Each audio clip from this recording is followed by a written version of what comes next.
அனைவருக்கும் வணக்கம். சகப்பிணைப்பு. நாம அயனி பிணைப்புல என்ன பார்த்தோம்னா, பிணைப்பில் நிலையான எலக்ட்ரான் அமைப்பை பெறுவதற்காக அணுக்கள் தன்னுடைய எலக்ட்ரான்களை இழந்தோ அல்லது ஏற்றோ மந்தவாயுவின் எலக்ட்ரான் அமைப்பை பெற முயலும் அப்படின்னு சொல்லி நம்ம பார்த்தோம். ஆனா நிலையான எலக்ட்ரான் அமைப்பை பெறுவதற்காக தன்னுடைய எலக்ட்ரான்களை மற்றொரு அணுவுடன் பங்கீடு செய்வதன் மூலமாக அந்த இரு அணுக்களுக்கும் இடையில் ஏற்படுகின்ற பிணைப்பு சக பிணைப்பு அப்படின்னு சொல்லப்படுது. அயனி பிணைப்புல எலக்ட்ரானே மற்றொரு பகுதிக்கு வழங்கப்படுது.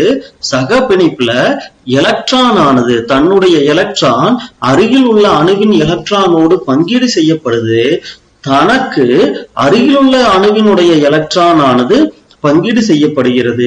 இப்படி எலக்ட்ரான்கள் சமமாக பங்கீடு செய்வதற்கப்படுவதன் மூலமாக இந்த அணுக்களுக்கு இடையே ஏற்படுகின்ற பிணைப்பு சக பிணைப்பு என அழைக்கப்படுகிறது. இரு அணுக்கள் சமமாக எலக்ட்ரான்களை பங்கீடு செய்து அவற்றுக்கிடையே உருவாக்கும் பிணைப்பு சக பிணைப்பு எனப்படுகிறது. லூயிஸ் விதி நாம முன்னமே பார்த்துட்டோம். எந்த ஒரு இரு அணுக்களும் எலக்ட்ரான்களை பங்கீடு செய்து சக பிணைப்பை உருவாக்கும் பொழுது அவ்விரு அணுக்களும் நிலையான மந்தவாயுவின் எலக்ட்ரான் அமைப்பை பெறுகின்றன. சக பிணைப்பில் இரண்டு அணுக்களால் பங்கீடு செய்யப்படும் எலக்ட்ரான்கள் அவ்விரு அணுக்களுக்குமே பொதுவானது. ஆகையால் இது அணுப்பிணைப்பு என்றும் அழைக்கப்படுகிறது. சக பிணைப்புல மொத்தம் 3 வகை இருக்கு. ஒன்னு ஒற்றை பிணைப்பு, இரட்டை பிணைப்பு, முப்பிணைப்பு. ஒற்றை சக பிணைப்பை குறிக்கும் பொழுது இரு அணுக்களுக்கும் இடையே ஒரு கோடுகளை மட்டுமே பயன்படுத்த வேண்டும். இரட்டை சக பிணைப்பை குறிப்பதற்கு அந்த இரு அணுக்களின் குறியீடுகளுக்கும் இடையே இரு கோடுகளை பயன்படுத்த வேண்டும். மும்மை சக பிணைப்பை குறிப்பதற்கு அந்த இரு அணுக்களுக்கும் இடையே 3 கோடுகளை பயன்படுத்த வேண்டும். சக பிணைப்பு எவ்வாறு உருவாகுதுன்னு பார்க்கலாம். 2 அணு இருக்குது. இதுல A அப்படின்னு ஒரு அணு இருக்கு, B அப்படின்னு ஒரு அணு இருக்கு அப்படின்னு எடுத்துக்கோங்க. ஏங்கிற அணுவுல பார்த்தோம்னா ஒரு எலக்ட்ரான் இருக்கு. அதனுடைய இணைதிறன் எலக்ட்ரானாக ஒரு எலக்ட்ரான் இருக்கு. பிங்கிற அணுவுல பார்த்தோம்னா அங்கு இணைதிறன் எலக்ட்ரானாக 7 எலக்ட்ரான் இருக்கு அப்படின்னு எடுத்துக்கிட்டோம்னா, இப்போ பிக்கு இன்னும் ஒரு எலக்ட்ரான் கிடைத்தா இந்த பி அப்படிங்கிற அணுவானது தன்னுடைய இறுதி வட்டப்பாதை பூர்த்தி அடைந்து நிலையான மந்தவாயுவின் எலக்ட்ரான் அமைப்பை பெறும். அதனால இந்த பி ஆனது ஏவினுடைய ஒரு எலக்ட்ரானை பங்கீடு செய்து கொள்கிறது.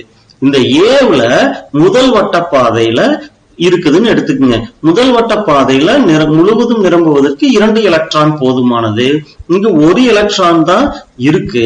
அப்போ பில உள்ள வேற ஏதோ ஒரு எலக்ட்ரானை ஏ பங்கீடு செய்வதன் மூலம் ஏவுக்கு 2 எலக்ட்ரான் பெற்று ஏ ஆனது முழுமையும் நிரம்பிய மந்தவாயுவான ஹீலியத்தின் நிலையான எலக்ட்ரான் அமைப்பை பெறும்.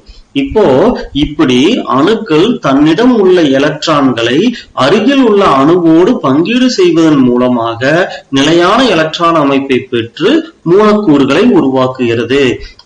அங்கு இந்த இரு அணுக்களுக்கும் இடையே ஏற்படுகின்ற பிணைப்பு சக பிணைப்பு எனப்படுகிறது.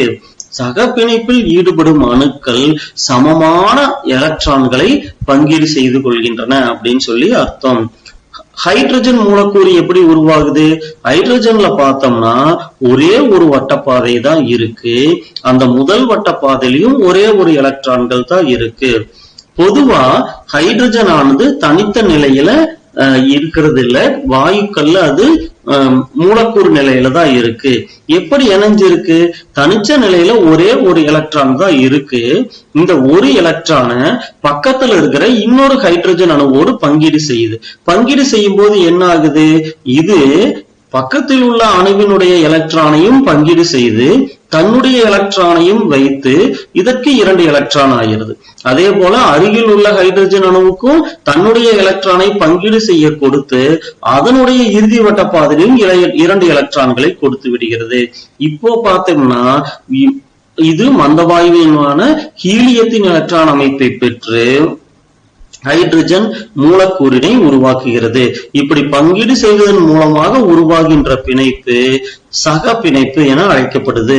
குளோரினை பொறுத்தவரையிலையும் இங்க நமக்கு தப்பா கொடுத்திருக்காங்க. குளோரின்ல பார்த்தோம்னா 17 எலக்ட்ரான்கள் இருக்கு.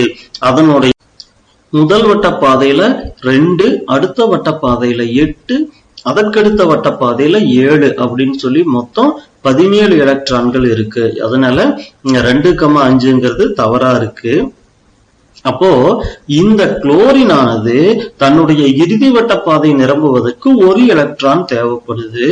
எனவே அருகில் உள்ள குளோரின் அணுவோடு தன்னுடைய 1 எலக்ட்ரானை பங்கீடு செய்து கொண்டு அருகில் உள்ள அணுவின் 1 எலக்ட்ரானையும் பங்கீடு செய்து தன்னுடைய இறுதி வட்ட பாதையில் 8 எலக்ட்ரானை பெற்றுக் கொள்கிறது.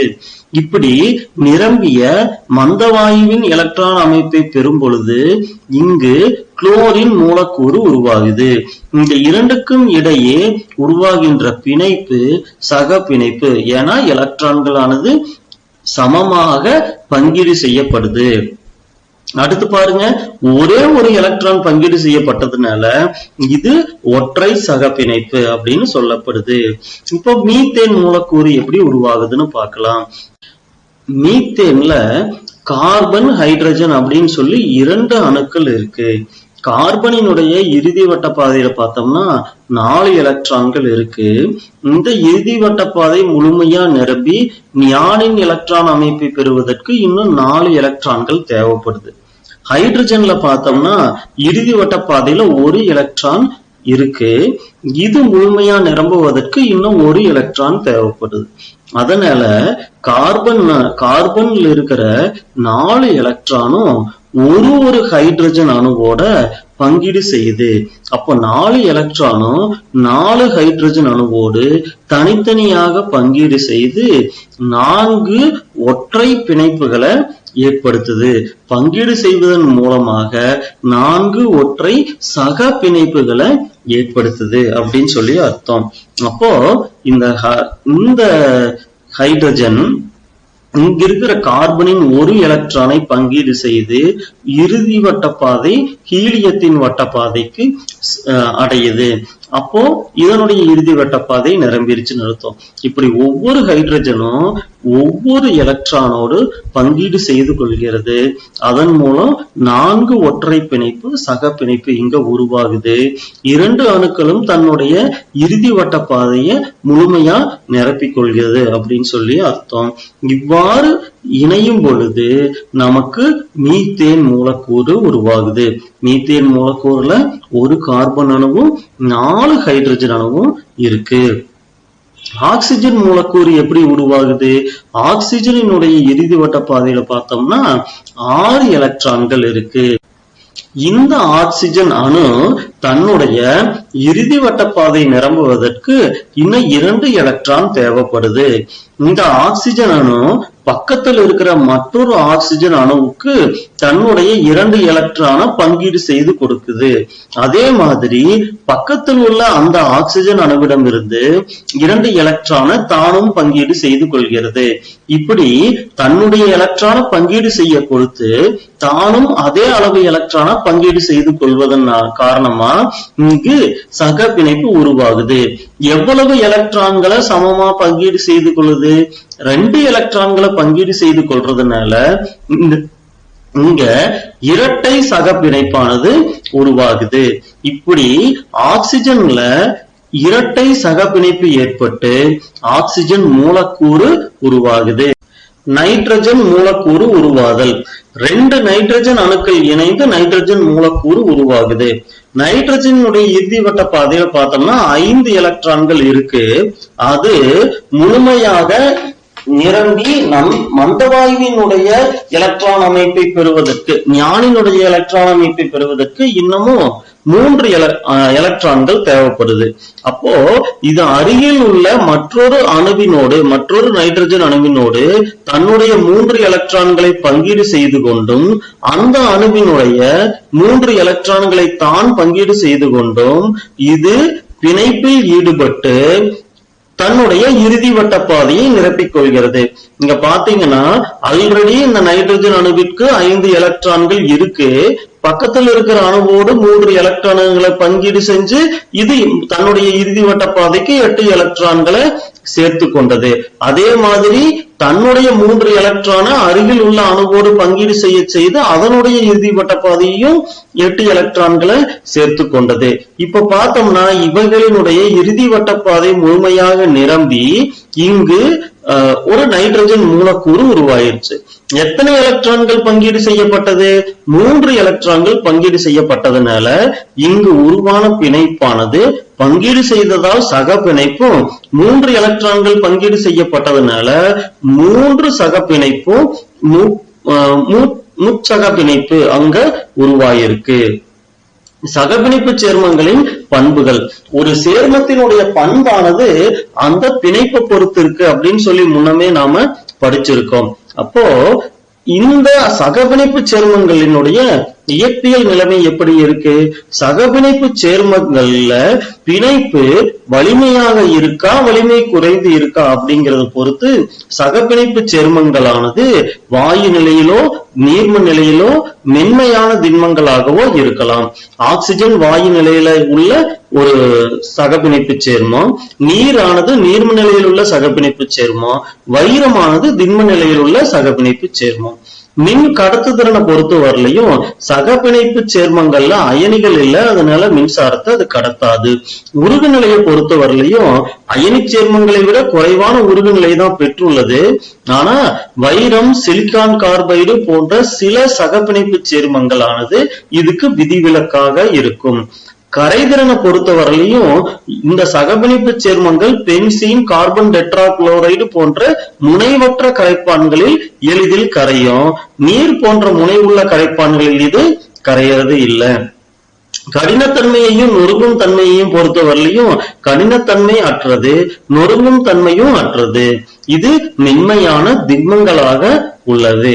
வினைப்படுதிறன் சகப்பிணைப்பு சேர்மங்கள் மூலக்கூறு வினைகள்ல ஈடுபடுறதுனால இதனுடைய வினை வேகமானது குறைவாகவே இருக்கும். அடுத்து பார்த்தோம்னா முனைவுள்ள கரைப்பான்கள், முனைவற்ற கரைப்பான்கள் எப்படி உருவாகுது அப்படின்னு சொல்லி பார்க்கலாம். வேறுபட்ட எலக்ட்ரான் கவர் தன்மை, ஆக்சிஜனுக்கும் ஹைட்ரஜனுக்கும் எலக்ட்ரான் கவர் தன்மையில் அதிக வேறுபாடு இருக்கு. இந்த அணுக்கள் இணையறதுனால முனைவுள்ள கரைப்பான்கள் உருவாகுது. நீர், எத்தனால், அசிட்டிக் அமிலம், அமோனியா இது எல்லாமே முனைவுள்ள கரைப்பான்கள். அயனி சேர்மங்களானது முனைவுள்ள கரைப்பான்கள்ல எளிதில் கரையும். அதே சமயம் இந்த எலக்ட்ரான் கவர் தன்மையில குறைந்த அளவு வேறுபாடு கொண்ட கார்பன் மற்றும் ஹைட்ரஜன் போன்ற அணுக்கள் இணையறதுனால முனைவற்ற கரைப்பான்கள் உருவாகுது. அசிட்டோன், பென்சீன், டொலுவீன், டர்பன்டைன் இது போக கார்பன் டெட்ராகுளோரைடு இது எல்லாமே முனைவற்ற கரைப்பான்களுக்கு எடுத்துக்காட்டு. சகப்பிணைப்பு சேர்மங்கள் இந்த முனைவற்ற கரைப்பான்கள்ல கரையும். பஜான்ஸ் விதியை நாம பார்க்கலாம். பஜான்ஸ் அப்படிங்கிறவரு எக்ஸ் கதிர் படிய நிறமாலைமானி அதனுடைய ஆய்வின் அடிப்படையில சில அயனி சேர்மங்கள் சகப்பிணைப்பு சேர்மங்களின் பண்புகளை பெற்றுள்ளது அப்படின்னு சொல்லி கண்டுபிடிக்கிறாரு. நம்ம என்ன தெரியும்? அயனி சேர்மங்கள்னா முனைவுள்ள கரைப்பான்ல கரையும். அப்படி கரையும் பொழுது அது நேர் மற்றும் எதிர் அயனிகளாக பிரிகையுரியது அப்படின்னு சொல்லி நாம தெரிஞ்சுக்கிட்டோம். அப்போ முனைவற்ற கரைப்பான்கள்ல இந்த அயனி சேர்மங்களானது பிரிகை அடைவது கிடையாது. ஆனா சில அயனி சேர்மங்கள்ல சகப்பிணைப்பு பண்புகளும் இருக்குது அப்படின்னு சொல்லி இவரு கண்டுபிடிச்சிட்டு ஒரு விதியை கொடுக்கிறாரு.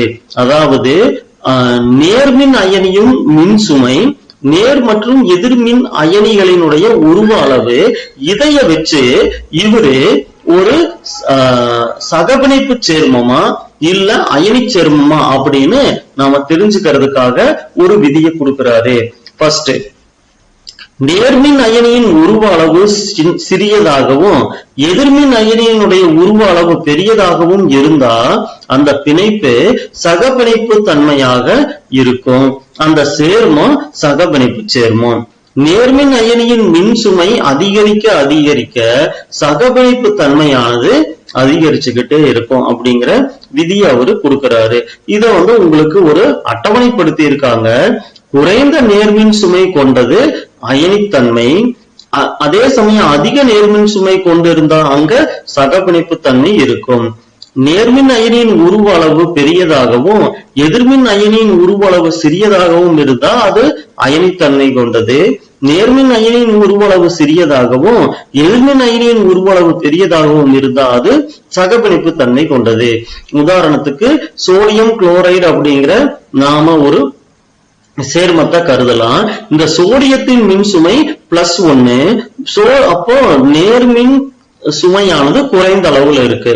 உருவளவை பொறுத்த வரலையும் இந்த சோடியத்தினுடைய உருவளவானது பெரியதா இருக்கு. குளோரினுடைய எதிர்மின் அயனியினுடைய உருவளவு சிறியதா இருக்கும்.